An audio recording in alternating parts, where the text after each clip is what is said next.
saveur divine. Cette bonne nouvelle du royaume sera prêchée dans le monde entier pour servir de témoignage à toutes les nations. Alors viendra la fin. Ce pain céleste vous est présenté par Immaculée Niraneza. Je vous salue très chers amis qui écoutent cette émission. Que la paix de Christ soit avec vous partout où vous êtes. Bénissons le Seigneur qui nous donne d'arriver ce dernier jour de la semaine, en tout cas dernier jour pour nos émissions. Je remercie le Seigneur qui a été avec nous durant ces émissions depuis lundi.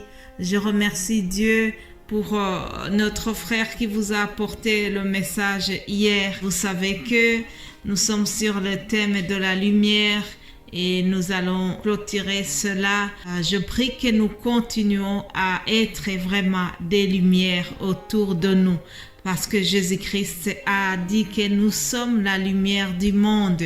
Alléluia. Sois lumière là où tu es. Vraiment, ça c'est le souhait de notre Sauveur. Alors, rapidement, je vous propose de lire deux textes, un dans le Nouveau Testament et l'autre dans l'Ancien Testament. Je commence par celui de l'Ancien Testament, Ésaïe 60, deux premiers versets. Il est écrit « Lève-toi, sois éclairé, car ta lumière arrive, et la gloire de l'Éternel se lève sur toi. Voici, les ténèbres couvrent la terre, et l'obscurité les peuples, mais sur toi l'Éternel se lève, sur toi sa gloire apparaît. Alléluia. Un deuxième texte que nous trouvons dans Matthieu 5, verset 14. Il est écrit « Vous êtes la lumière du monde. Une ville située sur une montagne ne peut être cachée et on n'allume pas une lampe pour la mettre sous le boisseau, mais on la met sur le chandelier et elle éclaire tous ceux qui sont dans la maison. Que votre lumière luise ainsi devant les hommes, afin qu'ils voient vos bonnes œuvres et qu'ils glorifient votre Père qui est dans les cieux. Recevez la parole de Dieu, chers amis. Le texte que nous venons de lire dans l'Évangile selon Matthieu est un extrait du grand sermon sur la montagne.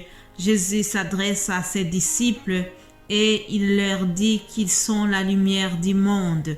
Nous devons être la lumière dans ce monde des ténèbres. C'est un texte qui est tellement facile, il n'y a pas beaucoup à expliquer. Mais Jésus dit qu'on ne peut pas allumer une lampe et la cacher sous le boisseau. Autrement dit, si nous sommes censés être des exemples, être des lumières pour les autres, c'est-à-dire que nos actes doivent être vraiment des exemples. Nous devons être des modèles pour les autres. C'est un défi que nous devons avoir en tant que les enfants de Dieu, en tant que des chrétiens qui ont choisi de suivre Jésus-Christ. Nous devons nous distinguer des autres par notre comportement, par notre façon de parler, par notre façon de vivre. Tout cela, ça doit nous distinguer. Alors, au verset 16, Jésus a dit « Que votre lumière luise ainsi devant les hommes, afin qu'ils voient vos bonnes œuvres et qu'ils glorifient votre Père qui est dans les cieux. » Mon frère, ma sœur, nous sommes amenés à être des lumières au travers nos bonnes œuvres. Je vous invite à réfléchir un peu sur vos œuvres. Est-ce des œuvres qui glorifient vraiment le Père Céleste? C'est ça que nous devons faire pourtant. Faire des œuvres qui honorent le Seigneur, des œuvres qui vont vraiment apporter la gloire de notre Père Céleste.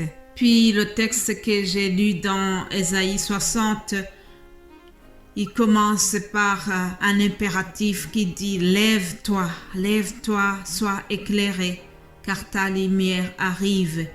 Lève-toi, lève-toi de ta solitude, lève-toi de ton chagrin, lève-toi de tes larmes et reçois la lumière de Jésus-Christ.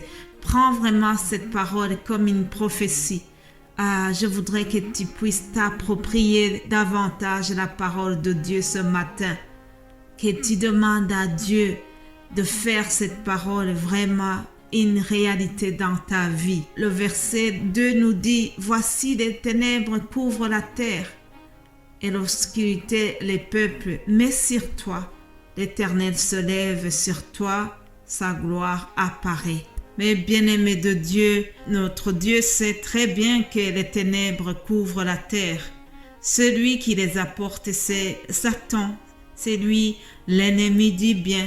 Dieu est au courant que certains domaines de notre vie semblent vraiment obscurs, chaotiques. Cependant, il nous garantit que les ténèbres ne régneront pas toujours. Il viendra le moment de la gloire. Oui, ce moment, tout le monde l'attend.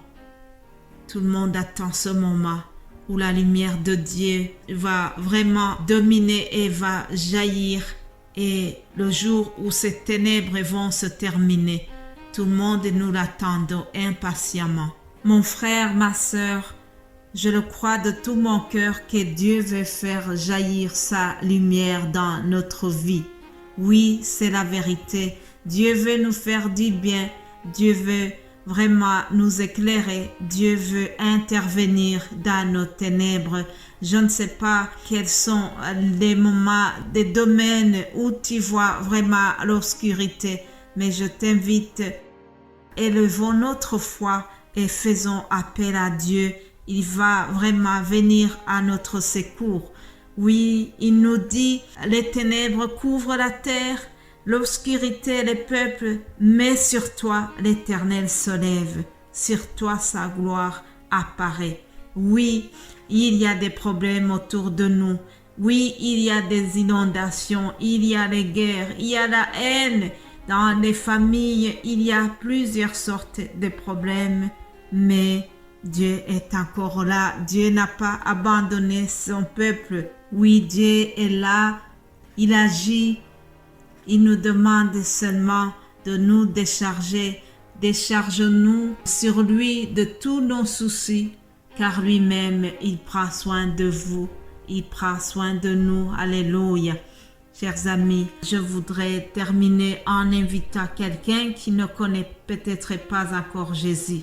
Si vous ne connaissez pas encore Jésus, si vous n'avez pas encore fait de Jésus-Christ votre Seigneur et votre Sauveur, je vous propose de passer d'abord par cette étape. Il faut inviter Jésus-Christ en toute sincérité à venir dans votre vie et à devenir votre Sauveur et à être le propriétaire de votre vie. N'écoutez pas le diable qui vous retient par toutes sortes d'arguments, qui vous prouvent que c'est inutile, que vous avez été loin. N'écoutez pas cette voix qui vous retient. Non. Jésus a dit, je suis venu pour sauver le monde et non pour juger le monde. Alors Jésus est là. Il veut t'apporter sa lumière. Il veut te sauver. Il ne vient pas pour te juger, mais il t'apporte l'amour et il t'apporte vraiment le pardon et la lumière dans ta vie si tu es prêt à l'accueillir. Alors vraiment, je te souhaite de le recevoir. Mon Dieu, mon roi, je te remercie pour la véritable lumière que tu as envoyée dans le monde. Jésus-Christ, ton Fils, qui nous éclaire chaque jour. Bénis tout le monde qui a écouté ce message. Continue de faire du bien à tes enfants. Et Seigneur, nous te remercions pour ta parole qui nous éclaire. Continue de nous faire du bien. Au nom de Jésus-Christ, j'ai prié. Amen. Chers amis, voilà, je termine cette semaine et nos émissions Saveurs divines se clôturent ce vendredi. Nous allons nous retrouver lundi par la grâce de Dieu. Passez un excellent week-end. Que Dieu vous bénisse abondamment. Amen.